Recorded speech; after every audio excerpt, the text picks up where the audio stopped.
ሰላም ጤና ይስጥልን እንደምን አላችሁ? ይህ ሐሳብ ሚዲያ ነው።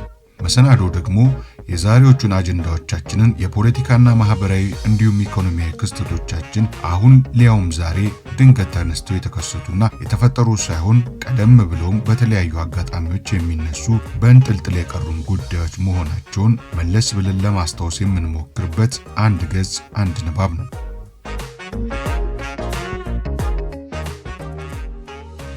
በዛሬው የአንድ ገጽ የአንድ ንባብ መሰናዷችን ወደ አፋር እንዘልቃለን። አፋር ዘልቀን ደግሞ ጦቢያ መጽሔት ቅጽ 6 ቁጥር 4 1991 አፋሮችና የኢትዮጵያ አንድነት ጊዜ የማይሽረው ቁርኝት በሚል ርዕስ በሐሰን ዑመር አብደላ የተጻፈን ጽሑፍ እንገልጣለን። አብራችሁን ቆዩ።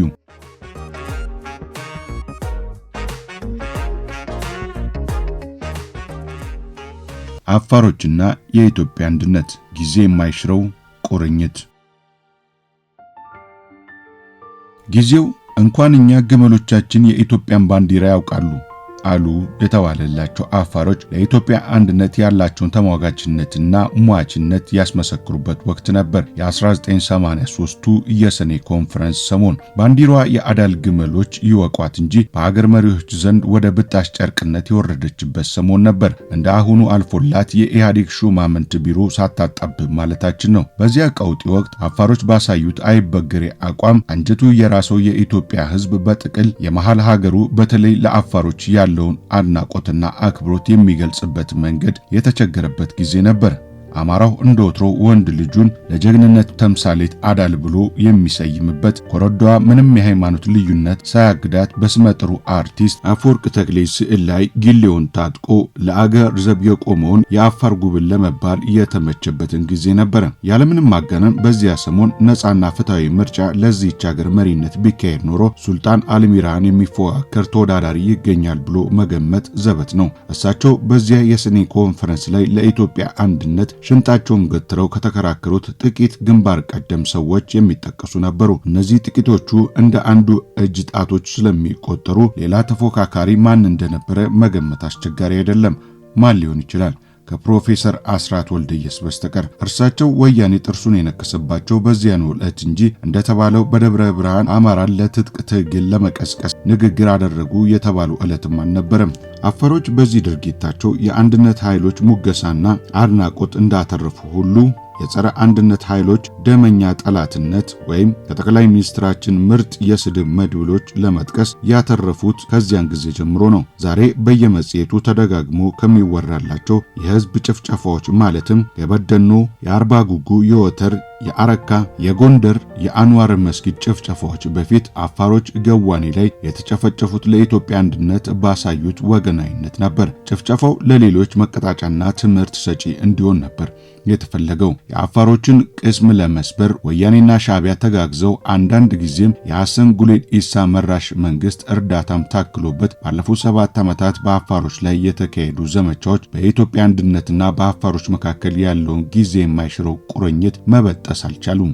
የአፋርን ህዝብ አንገት ማስደፋት አልተሳካላቸውም። አፋሮች በራሳቸው አንድነትና በኢትዮጵያ አንድነት መካከል የሚመለከቱት ቁርኝት እየፋፋና ስር እየሰደደ መጥቷል ማለት ይቻላል። በወያኔ ሻዕቢያ ውዝግብ ማግስት የሻዕቢያ አመራር ይፋ ያደረጋቸው የፕሬዝዳንት ኢሳያስና የጠቅላይ ሚኒስትር መለስ በትግርኛ ቋንቋ የተለዋወጧቸው ደብዳቤዎች አፋሮችን ከሁለት አቅጣጫዎች ለማጥቃት የነበራቸውን ስምምነት በማያሻማ መልኩ ገልጠዋል። ፕሬዝዳንት ኢሳያስ በ25/08/97 ለጠቅላይ ሚኒስትር መለስ በጻፉት ደብዳቤ አዲምሩግን ወይም ባንዳ ተቆጣጣራችሁ የእኛን አስተዳደር ያባረራችሁት የእኛ የመከላከያ አባላት ኦጉጉሙን ወይም የአፋር ተቃዋሚዎችን አብረን ለማጥቃት ዝግጅት ላይ በነበርንበት ወቅት ነው በማለት ሚስጥሩን ይፋ አድርገዋል። ሰሞኑን የአፋሮች ጉዳይ እንደገና አነጋጋሪ ርዕስ እየሆነ ነው። በኢትዮጵያና በኤርትራ ውዝግብ ሳቢያ የአሰብ ራስ ገዝ ጥያቄ እንደገና ሕይወት ዘርቷል። ወያኔ የአፋሮችን በተለይ የኢትዮጵያ አንድነት ኃይሎች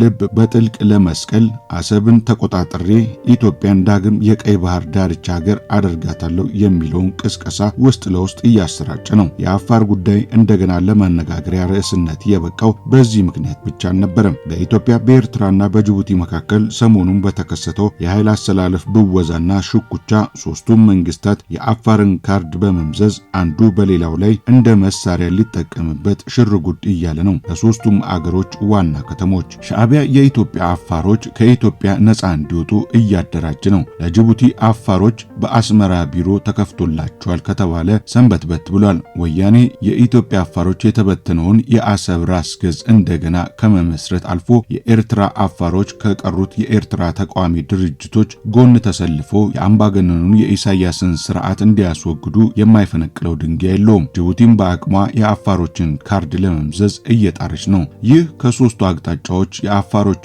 ልብ ለማማለል የሚደረግ ጨዋታ ባልከፋ ነበር። ከሁሉም በፊት አፋሮች ከሶስት አቅጣጫ ጥቃት የገና ዳቦ እንዳንል እሱ በሁለት በኩል ብቻ ነው የሚለበለበው ለተወሰነ ወቅት እፎይታ ይሰጣቸዋል።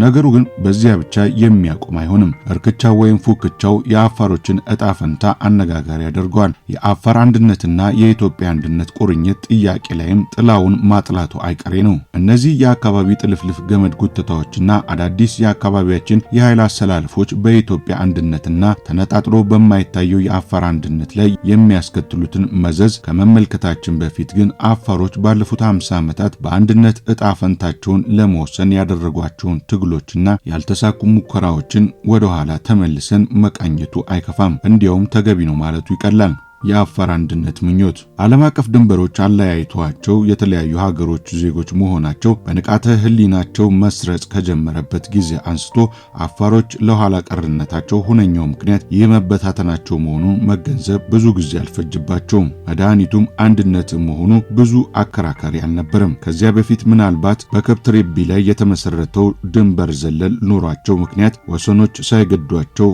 እንደ ልብ በመዟዟራቸው ተለያይተው በተለያዩ ሀገሮች መኖራቸውን እንደ አንድ ትልቅ እንቅፋት አለመመልከታቸው አያስገርምም። በ1952 እንደ አውሮፓውያን አቆጣጠር ኤርትራ በሪፈረንደም አማካኝነት ከኢትዮጵያ ጋር ከተቀላቀለችበት ጊዜ ጀምሮ የአፋር ተወካዮች በአምስቱም ጠቅላይ ግዛቶች በወቅቱ አጠራር ማለትም 1 በወሎ፣ 2 በትግራይ፣ 3 በሐረር፣ 4 በሸዋ፣ 5 በኤርትራ ተበታትነው የሚኖሩትን የአፋር ተወላጆች በአንድ የራሳቸው በሆነ ጠቅላይ ግዛት እንዲጠቃለሉ ጥያቄ ከማቅረብ የቦዘነበት ጊዜ አልነበረም። ምንም እንኳን አፋሮች የራሳቸውን የአስተዳደር አንድነት ሁልጊዜ ከኢትዮጵያ አንድነት ጥያቄ ጋር አቆራኝተው ከማቅረብ አልፈው የነሱ በአንድ ጠቅላይ ግዛት መጠቃለል በፈረንሳይ ቅኝ ግዛት ስር የነበሩት የጅቡቲ አፋሮችን ልብ ወደ ኢትዮጵያ ለመሳብ ያለመ አይነተኛ መሳሪያ አድርገው ለማቅረብ ቢሞክሩም በኢትዮጵያ ንጉሠ ነገሥት መንግስት ዘንድ አዎንታዊ ምላሽ አላገኙም። አልፎ ተርፎ ጥያቄው በጥርጣሬ ዓይን የታየበት ወቅትም ነበር። ምክንያቱም የአፋሮች የአስተዳደር አንድነት ለታላቋ ደንክል ወይም አፋር ሪፐብሊክ ምስረታ የመጀመሪያው ጥንስስ ነው የሚል የኤርትራ ብሔርተኞች ማጥላላት ዘመቻ ይካሄድ ስለነበረ ነው። አፋሮች የመጀመሪያውን የአስተዳደር አንድነት አቤቱታ ያቀረቡት በ1954 እንደ አውሮፓውያን አቆጣጠር ኤርትራ ከኢትዮጵያ የነበራት ፌዴሬሽን ፈርሶ እንደ አንድ የኢትዮጵያ ጠቅላይ ግዛት በተዋቀረችበት ወቅት በጥዮ ተሰብስበው እንደገና የአስተዳደር አንድነት ጥያቄያቸውን አቀረቡ። አሁንም ሰሚ ጆሮ አልተገኘም። ዛሬ ደጋግመን የምናነሳው የአፋር አንድነትና የኢትዮጵያ አንድነት ቁርኝት በተነሳ ቁጥር ስማቸው ከዚህ ጋር ተቆራኝቶ ሳይጠቀስ የማያልፍ የአንድ የአፋር ባላባት ስም አለ። የፊት አውራሪ ያሲን መሐመዳ። ፊት አውራሪ ያሲን በጸረ ጣሊያን ትግልም ሆነ ኤርትራ ከእናት ሀገሯ ከኢትዮጵያ ጋር እንድትዋሃድ የላቀ አስተዋጽኦ ከነበራቸው ስመጥር ኢትዮጵያውያን አንዱ ናቸው። በ1928 ላይ በጀግናው በቢሩ ሱልጣን በያሲን ኃይላማ ላይ ጣሊያኖች የከፈቱትን ዘመቻ በመቃወማቸው በወጣትነት ዕድሜያቸው ጣሊያን እስር ቤት ገብተው ከወጡ ወዲህ በአፋሮች ልብ የኢትዮጵያ ፍቅር እንዲሰርጽ ያበረከቱት አስተዋጽኦ በሁሉም ዘንድ ሲዘከር የሚኖር ነው። ፊታውራሪ ያሲን መሐመዳ በፖለቲካው ግንባር ከነበራቸው አበረክቶ በተጨማሪ አፋሮች የራሳቸው አንድነትና ለኢትዮጵያ አንድነት ተግተው ከልብ እንዲነሳሱ የገጠሟቸው ግጥሞች የአፋር ብሔራዊ ስነ ልቦና አካል ሆነዋል። ከዚህም በተጨማሪ የአፋር ባህላዊ ሕጎችና ትውፊቶች ከትውልድ ወደ ትውልድ እንዲተላለፉ በማድረጋቸው በዚህ መስክም ባለውለታነታቸውን አስመስክረዋል። ዶክተር አብደላ አብዱ አዱ የተባሉ የአፋር ተወላጅ አፋር ኤ ኔሽን ኦን ትራያል በሚል መጽሐፋቸው እውነታዎችን በማያሻማ መልክ አመልክተዋል። ልክ እንደ ፊት አውራሪ ያሲን መሐመዳ ዛሬ የአፋሮችና የኢትዮጵያ አንድነት ቁርኝት ጠበቃ ተሟጋችና የአርዱፍ መሪ መሐመድ አህመድ ጋአስ የቀይ ባህር ዳርቻ ተወላጅ ናቸው። የአፋር አንድነት ግንባር ቀዳሚ ተዋንያን የኤርትራ አፋሮች መሆናቸው ሊገርመን አይገባም። ከውጭ ዓለም ጋር በነበራቸው አንጻራዊ ግንኙነትና ትስስር ምክንያት በተሻለ ንቃተ ህሊና ደረጃ ላይ እንደነበሩ አሌ የማይባል ሐቅ ነው። ሊገርመን የሚገባ ነገር ግን አለ። የኤርትራው ትግርኛ ተናጋሪ ከመረብ ወዲያ በትግራይ ክልል ካለው ትግርኛ ተናጋሪ ወገኑ ጋር በወል የምንጠራበት የጋራ መጠሪያ እንኳን የለንም ብሎ በመጠየፍ በሚዘባነንበት ወቅት የቀይ ባህር ዳርቻ አፋሮች ዕጣ ፈንታቸውን ከኢትዮጵያውያን ወገኖቻቸው ጋር በጥብቅ አቆራኝተው የመመልከታቸው ጉዳይ ነው። ያውም ሌላው ኤርትራዊ የሚኮፈስበት ባህርና ወደቦች ባለቤቶች እነሱ ሆነው የኤርትራ ተገንጣይ ድርጅቶችም ሆኑ የዛሬው የሻዕቢያ መንግስት እናንተ ደናክል ናችሁ አፋር ግን አሳይታ ያለው ነው የሚለውን አደናጋሪ ፕሮፓጋንዳ ከመጤፍ አለመቁጠራቸው በንቃተ ህሊና ደረጃ ከፍተኛነት ብቻ ሊብራራ የሚችል አይደለም። ሌሎች ምክንያቶች አሉ። አንዳንዶቹን እንመልከት። የአፋሮች ጎሳዊ አደረጃጀት ድንበር ዘለል ነው። ለአፋሩ አለኝታውና የማንነቱ መገለጫ የአንድ ጎሳ አባልነቱ ነው። በትግራይ፣ በሐረር፣ በሸዋ፣ በወሎ፣ በኤርትራና በጅቡቲ ተበትኖ የሚኖረው የአፋር ተወላጅ በእነዚህ ሁሉ ክልሎች ተንሰራፍቶ ከተሰራጩ ጎሳዎች የአንዱ አባል ነው። ከጎሳው ጋር ያለው ቁርኝት የላቀ ነው። የት ይኑር የትም በአንድ ጎሳ አባልነታቸው ይፈላለጋሉ። አፋሮች መሬት ላይ ጣሊያንና ፈረንሳይ ካሰማሯቸውና ዛሬ እነ ኢሳያስን ጦር ከሚያማዝዟቸው ድንበሮች ይልቅ ለአፋርነቱ ቅድሚያ መስጠታቸውን ደጋግሞ በተግባር አስመስክረዋል። ምንም እንኳን የአፋሮች አደረጃጀታቸው ክልላዊ ከመሆኑ ይልቅ ጎሳዊ ትስስሩ ጎልቶ ቢታይበትም በጉልላት አንድ ሱልጣን ወይም ደርደር የተባሉ መሪ በትረ ስልጣን የያዙባቸው አናሳ የመንግስትነት መገለጫዎች የሆኑ ግዛተ ሱልጣኖች ነበሯቸው፣ ዛሬም አሏቸው። የታወቁ አምስቱ ሱልጣኖች 1 አውላ፣ 2 ቢሩ፣ 3 ታጁራ፣ 4 ራይታ፣ 5 ጉባኤል ናቸው። እነዚህ ርዕሳን መንግስታዊ አደረጃጀቶች ወይም ሚኒ ስቴትስ ለአፋሮች ትስስርና ቁርኝት አመቺ ሁኔታዎችን ፈጥረዋል ማለት ይቻላል። እነዚህ ከላይ የተዘረዘሩት አምስቱ ሱልጣኖች በሚያስተዳድሩት ህዝብ ብዛት፣ ኢኮኖሚያዊ መሰረቶች፣ የቆዳ ስፋት፣ በስርወ መንግስትነት ዕድሜ ዘመናቸው ይለያያሉ። በተለይ ባለፉት 50 ዓመታት ስሙ የገነነው የአውሳ ሱልጣኔት መሪ ሱልጣን አሊ ሚራ መሪነት በአፋሮች ዘንድ ተቀባይነት እያገኘ መምጣቱ አጠያያቂ አይደለም። በተለይም በ1950ዎቹ አጋማሽ ላይ በሚቼል ኮትስ ኩባንያ ፋናዊነት በትንዳሆ በተጀመረ ሰፋፊ የጥጥ እርሻ እያደገ የመጣው የሱልጣኑ ገቢ ዝናቸውን በተለያዩ የአፋር አካባቢዎች ብቻ ሳይሆን ለኢትዮጵያ ሙስሊም ማህበረሰብ መሪነትም ወደ መድረሱ የቃጡበት ወቅትም ነበረ። ምንም እንኳን በአፄ ኃይለ ሥላሴ ባለስልጣናት ዘንድ ቅሬታ ቢያሳድርም ሱልጣን አሊ ሚራ ወደ ተለያዩ ሀገሮች ጉብኝት በማድረግ የስልጣን አድማሳቸውን ሰፋ ያደረጉባቸው ወቅቶች ነበሩ።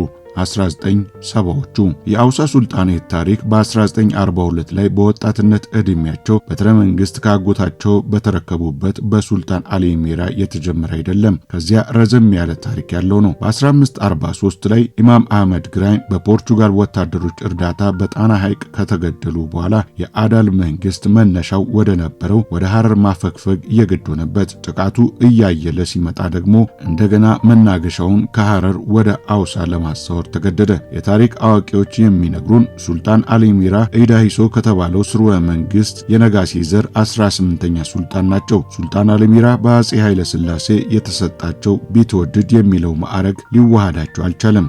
አይወዱትምም። በህዝባቸው ዘንድ ግን አሞይታ ናቸው። ርዕሰ ኩሉ ማለት ነው በአፋርኛ። ከ16ኛው ምዕተ ዓመት አጋማሽ እስከ 19ኛው መገባደጃ አውሮፓውያን ቅኝ ግዛት ፍለጋ በአህጉራችን ላይ በየአቅጣጫው መረባረብ እስከጀመሩበት ጊዜ ድረስ ስለ አፋር አካባቢ በጥልቅ ስለ አውሳ ሱልጣኔት በተለይ ተመዝግበው የደረሱ ነገሮች እምብዛም ናቸው። የሉም ማለቱ ይቀላል። ስለ ሀገራችን ብዙ ዘገባዎች የጻፉት ሀገር ጎብኚዎችና ሚስዮናውያን በእይታ የሚገድሉ ጨካኝ አዳኞች ናቸው የሚል ስያሜ ወደ ተለጠፉባቸው የአፋር አካባቢዎች ዝር ማለት አይችሉም ነበር።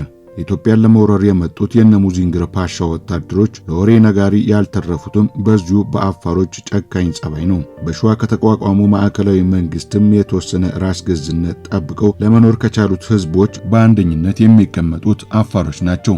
እስከ 1966 አብዮት መቀጣጠል ድረስ በአውሳ የማዕከላዊ መንግስት መዋቅር ተዘርግቶ አያውቅም። በአጼ ምኒልክና በጣሊያን ልዑክ አንቶኒሊ መካከል በተደረገው ውይይትም ሆነ የጽሑፍ መላላክ አጼ ምኒልክ የአውሳውን ሱልጣን መሐመድ ሃንፍሬሬ ዜጋዬ ብለው ነው የሚጠሩት። ሱልጣን መሐመድ ሃንፍሬሬ ምንም እንኳን የተወሰነ የራስ ገዝነት ስልጣን ቢኖራቸውም አውሳ የንጉሠ ነገሥቱ ግዛት አካል እንደነበረች አጠያቂ አይደለም። በዚያኑ መጠን ጣሊያኖች ቆርሰው ኤርትራ የተሰኘው ቀኝ ግዛታቸው አካል ያደረጉት አሰብ የአውሳ ሱልጣን ግዛት እንደነበረ አጠያያቂ አይደለም። አሰብ ካሉት አፋሮችም ሆነ ከሌሎች የተለያዩ ጠቅላይ ግዛቶች ከተበተኑት አፋሮች ጋር የአውሳ ሕዝብ ቀጣይነት ያለው ግንኙነት መመስረት የጀመረው በአዋሽ ወንዝ ዳርቻ ላይ ሰፋፊ የጥጥ እርሻዎች በመስኖ ለምተው ኢኮኖሚያዊ መሰረቶቹ እየፈረጠሙ ከመጡ ወዲህ ነው። በ1960ዎችና በ1970ዎቹ ውስጥ ከያቅጣጫው አፋሮች ወደ አውሳ ሱልጣን መዲና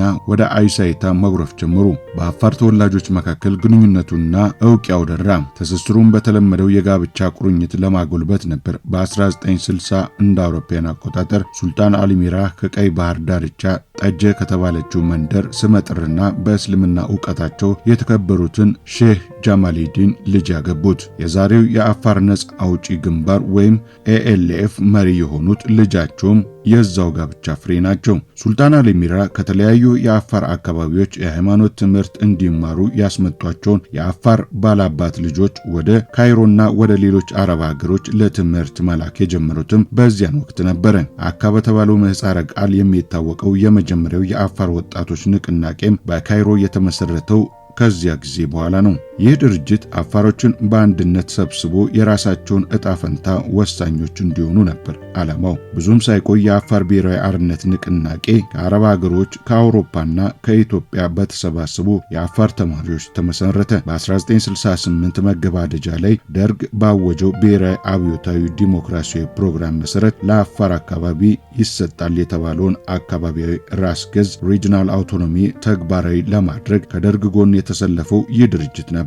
የግራ አመለካከቶች የሰፈኑበት ኤኤንኤልኤም ከደርግ ጎን ሲሰለፍ በአሊሚራህና ልጆቹ የሚመራው ኤኤልኤፍ ነፃ የአፋር ክልል መንግስት እስከምንመሰረት ትግላችንን እንቀጥላለን በማለት በ1983 ላይ ወያኔ አዲስ አበባን እስከተቆጣጠረበት ጊዜ ድረስ በስደት ላይ ቆየ። በ1989 ዓ.ም ላይ በአብዮቱ 13ኛው በዓል ላይ የራስ ገዝነት ስልጣን ከተሰጣቸው አካባቢዎች አንዱ የአሰብ ራስ ገዝ ነበረ። በጣም ከመዘግየቱም ባሻገር እምብዛም ስልጣን ለራስ ገዞች ያላጎናጸፈው የደርግ ራስ ገዝ ወደ 150,000 ካሬ ኪሎ ሜትር የሚጠጋ የአፋር መሬት 60 በመቶ ብቻ ነበር ያጠቃለለው። በሌላ አባባል የአሰብ ራስ ገዝ ያጠቃለለው በመሰረቱ ከወሎ የአውሳ አውራጃና ከ1970 ዓ.ም ጀምሮ አሰብ አስተዳደር በሚለው ስያሜ ስር ቀጥታ ከአዲስ አበባ ሲተዳደር የነበረ ነው። በግንቦት 1983 ላይ ወያኔ አዲስ አበባን ሻቢያ ደግሞ አሰብን በተቆጣጠረበት ወቅት ይኸው የአፋሮች ራስ ገዝ በእንጭጩ ተቀጨ። አፋሮች ራሳቸውን በራሳቸው ለማስተዳደር ትልቅ ተስፋ የተጣለበት ሙከራ ከሸፈ። የአሰብ ራስ ገዝ በሻዕቢያና ወያኔ ትብብር ሲበተን አፋሮች ራስ በራስ የማስተዳደር መብታቸውን ገበሩ፣ ተገፈፉ። ኢትዮጵያ ደግሞ ወደብ አልባ ሀገር በመሆን የቀይ ባህር ዳርቻነቷን የሚያክል ጂኦ ስትራቴጂካዊ ጠቀሜታዋንና ባለቤትነቷን አጣች። የአፋር ዕጣ ፈንታና የአፍሪካ ቀንድ እርክቻዎች። ዕውቁ የኤርትራ ተገንጣይ ቡድን መስራች መሪ የነበሩት የኡስማን ሳሊሳቤ ልዩ ረዳትና ለብዙ ዓመታት በገልፍ ሀገሮች የተገንጣይ ቡድኖች የቢሮ ኃላፊ የነበሩት መሐመድ ኡስማን አቡበከር በአፍሪካ ቀንድ የአፋር ትሪያንግል የተሰኘ መጽሐፍ ከ2 ዓመት በፊት በአረብኛ ቋንቋ ጽፈው ለህትመት አብቅተዋል። መጽሐፉ አፋሮችን ለማስተዋወቅ የራሱን ድርሻ ቢያበረክትም የኤርትራ አፋሮች ከቀሩት ኤርትራውያን ታጋዮች ጎን ተሰልፈው ለኤርትራ ነጻነት ያደረጉትን ተጋድሎ የሚያወድስ መድብል ነው። እንዲያውም ኤርትራ ከኢትዮጵያ ጋር የነበራትን ቁርኝት አከሸፉ የሚላቸውን የኤርትራ አፋር ጀግኖች ስም ዝርዝር ሁሉ አስፍሯል። 100% የእስልምና ሃይማኖት ተከታይ ከሆነው የአፋር ህዝብ መካከል በራቢጣ አልኢስላሚያ አረማማ ስር ለኤርትራ ነጻነት የታገሉ አልነበሩም ማለት ባይቻልም የቀይ ባህር ዳርቻ አፋሮች ከቀሪዎቹ የአፋር ክልል ጋር ለመቀላቀል የነበራቸው ምኞትና ፍላጎት የኤርትራን ነጻነት ከሚደግፉት ሌሎች የሙስሊም ማህበረሰብ አባሎች የሚለያቸው አይነተኛ የልዩነት ጥበብ እንደነበረ የሚያከራክር አይደለም። በቋንቋና በባህል በጣም ከሚቀራረቡት ከሳሆዎች እንኳን አፋሮችን የሚለያቸው ይኸው የራሳቸውን ራስ ገዛዊ አሃድ በኢትዮጵያ አንድነት ማዕቀፍ ስር የማደራጀቱ ፍላጎት ነው። ሌላም ነባራዊ ምክንያት ነበረ፣ ዛሬም አለ። ጣሊያኖች በ1880 ከሰሜን ኢትዮጵያ ኤርትራ የተባለችውን ቅኝ ግዛት ቆርጠው በመገንጠል ሲገዙ አሰብ ከቀሪው የኤርትራ አውራጃዎች ጋር ካለው ኢኮኖሚያዊ፣ ማህበራዊና ፖለቲካዊ ግንኙነት ይልቅ ከመሃል ሀገር ጋር ያለው ትስስር ነበር ጎልቶ የሚታየው። አሰብ ልክ እንደ ጅቡቲ የአጼ ምኒልክ ወደብ ነበረች። የጅቡቲ የደህንነት ኃላፊና የወደፊት መሪ ተብለው የሚነገርላቸው ኢስማኤል ኡመር ጊሌ ይህንን እውነታ ለመቀበል በቂ ድፍረት አላቸው። ጅቡቲ የኢትዮጵያ ዕቃ ካልተጫነባትና ካልተራገፈባት ኦና ምድረ በዳ እንደምትሆን በሚገባ ያውቃሉ። የሻዕቢያ መሪዎች የኢትዮጵያን ጉሮሮዋን ይዘን ፍላጎታችንን እንድትቀበል እናደርጋታለን የሚለው ድንፋታቸው የትም እንደማያደርሳቸው ለማወቅ እየተገደዱ ነው። በ1983ቱ የሰኔ ኮንፈረንስ ላይ ኢትዮጵያ ካልተጠቀመችበት የአሰብ የባህር ዳርቻ ምድረ በዳ ነው ያሉት ፊታውራሪ መኮንን ዶሪ ጥርስ የተነከሰባቸው በዚህ አባባላቸው ሳይሆን ይቀራል። ሻዕቢያ በዚህ ምክንያት 1 ቢሊዮን ብር ገቢ አጥቷል፣ 40 በመቶ ከጠቅላላው የገቢ ምንጩ። በ1960ዎቹ መጀመሪያ ላይ በተገንጣይ ድርጅቶቹ ምስረታ ውስጥ እጁን ያስገባ የአፋር ተወላጅ የለም ባይባልም የመገንጠል ትግሉ አሰብ አካባቢ ለመግባት የሞከረው በ1967 እንደ አውሮፓውያን አቆጣጠር ነው። የአካባቢ ሽማግሌዎችም ከአካባቢያቸው እንዳወጡላቸው ብርቱ ማስጠንቀቂያ ለኤኤልኤፍ የሰጡት በዚያን ወቅት ነበረ። ብዙ ሳይቆይም በተገንጣዩ ቡድን ውስጥ የነበሩት አፋሮች ከኤኤልኤፍ አመራር ጋር ተጋጅተውና ደም ተቃብተው እጃቸውን ለኢትዮጵያ መንግስት በመስጠት የአፋር አስተዳደር አንድነት ጥያቄ ማቅረብ የጀመሩት በዚያን ወቅት ነበረ። ይህ አልውህዳ ወይም አንድነት የተባለው የአፋር ቡድን ከተለያዩ አውደ ውጊያዎች ከኤኤልኤፍ ጋር ተፋልሟል። በ1977 እንደ አውሮፓውያን አቆጣጠር ኤኤልኤፍ በዚያ ቡድን ላይ ከጢኦ ከፍተኛ ጉዳት በማድረስ የተወሰኑ አፋሮች በምርኮኝነት አስሮ ወደ ምዕራባዊ ቆላ አጓጉዟል። ነገር ግን በ1980 ላይ አፋሮች ከደርግ ሰራዊት ጎን በመሰለፍ ለአንዴና ለመጨረሻ ጊዜ የኤኤልኤፍን አከርካሪ አጥንት በመስበር ዳግም ወደማያንሰራራበት ደረጃ አድርሷል። ሻዕቢያና ወያኔ የሞት ምት የሰጡት ከዚህ ከአፋር አካባቢ እግሬ አውጪኝ ብሎ በመፈርጠጥ ላይ ለነበረው የኤኤልኤፍ ቡድን ነው። እስከ ግንቦት 1983 ዓ.ም ወደ አፋር አካባቢ አንድም የኤርትራ ቡድን ዝር ማለት ያልቻለው በዚሁ የአፋሮች ጸረ ግንጠላ አቋም ነው። በዚህ መጽሐፍ መግቢያ ላይ እንደተመለከተው የሻዕቢያና የወያኔ መቆራቆስ ለአፋሮች ከሶስቱ አቅጣጫ ለሚሰነዘርባቸው ጥቃት አንጻራዊ እፎይታ እንዳስገኝላቸው እሙን ነው። ጧት ማታ የሚያዋክበው የወያኔ ሰራዊት ተነስቶ ወደ ጦር ግንባር ዘምቷል። ሁለቱ ደመኛ ጠላቶች በሞት ሽረት ፍልሚያ ላይ ናቸው። የውሻውን ነገር አታንሳው፣ ውሻው በራሱ ጣጣ ተጠምዷል የሚል አባባል አላቸው አፋሮች። በስሪያ ወቅት ኢንስቲትዩት ቆልፋበት ስታንከራትተው ውሻው በሌሎች ላይ ለመጮህ ፋታም የለውም ነው ነገሩ። የሻዕቢያ መንግስት የቀድሞ የአሰብ ራስ ገዝን ለሁለት ከፍሎ ሰሜናዊ አጋማሹን ሰሜናዊ ቀይ ባህር ከተባለው የምጽዋ ክልል ጋር አቆላልፎታል። ነገሩ ነገ ምን ይታወቃል። የአፋሮችን መሬት ክርስትና እያነሳ የትግርኛ ስያሜ እያወጣለት ነው። አይነተኛ ምሳሌው ንዲ ሙሉግ ነው። በኤርትራ ስለ ብሔረሰቦች መብትና እኩልነት መናገር ከፍተኛ ወንጀል ነው። ቀደም ሲል በተጠቀሰው የሻዕቢያ አፈቀላጤ መጽሐፍ መሰረት ለኤርትራ አርነት ከፍተኛ አስተዋጽኦ አድርገዋል ከተባሉት አፋሮች ለአሰብ አውራጃ አስተዳዳሪነት የሚያበቃ ሰው ጠፍቶ ከደጋው ክፍል የእስላም ስም ያለው አንድ የሳኦ ተወላጅ ተገኝቷል። አሰብ ከተማ ላለፉት 7 ዓመታት የኢትዮጵያ ወደብነቷ ከቀረ ወዲህ ፊታውራሪ መኮንን ዶሪ እንደተነበዩት የአይጦች መፈንጫ ሆናለች። በቡሬ ግንባር ከወያኔ ሰራዊት ጋር ከተፋጠጠው የሻዕቢያ ሰራዊት በስተቀር ሁሉም ወደ የመጣበት እየተመለሰ ነው። ሌላ መሄጃ የሌላቸው የሀገሩ ባለቤቶች እንዳሉ አሉ፣ በረሃብ እየተጠበሱ። ከወደቡ የተወረሰው የኢትዮጵያ እህል ከሻዕቢያ ወታደሮች ቀለብ ሊያልፍ አልቻለም። ወያኔ በነገሰበት በአፋር ክልል ለብሔረሰቦች በወረቀት ደረጃ የተሰጠው መብት ይህ ቀረው የማይባል ነው። ሻዕቢያ ለአሰብ አውራጃ አስተዳዳሪነት አንድ አፋር እንዳጣ ወያኔ ለክልል የአካባቢ ሰው አላጣም። ካሉ አፋሮች ፈልጎ ያገኘው አንድ ስሙን መጻፍ የማይችል ማይም ነው። ጠቅላይ ሚኒስትር መለስ ከዚህ በፊት እንዳሉት ተፈላጊው ትክክለኛው የፖለቲካ አቋም ነው። ዛሬ ለክልል ሁለት የማያባራ ትርምስ አይነተኛ ምክንያት ወያኔ ለአፋር ያቋቋመውን ተለጣፊ ዲሞክራሲያዊ ድርጅት በስልጣን ላይ ለመቆየት የሚያደርገው ትግል ነው። ከዛሬ አንድ ዓመት ጀምሮ አንድ ድርጅት ስር ይዋሃዳል የተባሉት የአፋር የፖለቲካ ድርጅቶች ውህደት የውሃ ሽታ ሆኖ የቀረው ይህንኑ ተለጣፊ ድርጅት የበላይነት ለማረጋገጥ በሚደረጉ ሙከራዎች ሳቢያ ነው። ሱልጣን አሊ ሚራ አኩርፎ ለዳግም ስደት ከአንድ ዓመት በፊት ወደ መካ የተጓዙት የእነዚህ ልጆች መጫወቻ አልሆንም ብለው ነው። ይህ ባልከፋ ወያኔ የላከባቸውን ወደ አገሩ ይመለሱ መልእክት አሻፈረኝ ማለታቸውም ባላሳሰበ ነበር። አሳሳቢ ነገር ግን አለ። ልጁን ሐቢብ አሊ ሚራ ወደ አስመራ የላኩት ከሻዕቢያ ጋር በሚጫወቱት ጨዋታ ከቀጠሉ የራሱን ብቻ ሳይሆን ጊዜ በማይሽረው የአፋር ሕዝብ ኢትዮጵያዊነት ታሪክ ላይ ጥቁር ነጥብ እየጣሉ መሆኑን አይዘንጉ የሚላቸው መካሪ ማጣታቸው ግን አሳሳቢ ነው። ከጸረ ወያኔና ሻዕቢያ ትግላቸው በስተቀር ምንም የወንጀል